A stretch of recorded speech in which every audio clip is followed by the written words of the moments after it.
Welcome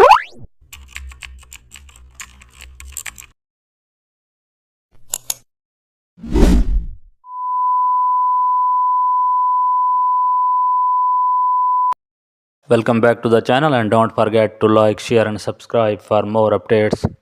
Today we are explore inner stroke highlights effects in Photoshop.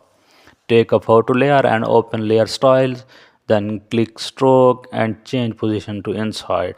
Choose white or bright color for highlights, set size to 3 to 6 px. This gives a beautiful framed glow on your photo edges. And add inner shadow for depth contrast. Now you have got a cinematic frame look. And also adjust fill for more subtly. Use it for portraits or thumbnails. It adds professional photo framing instantly.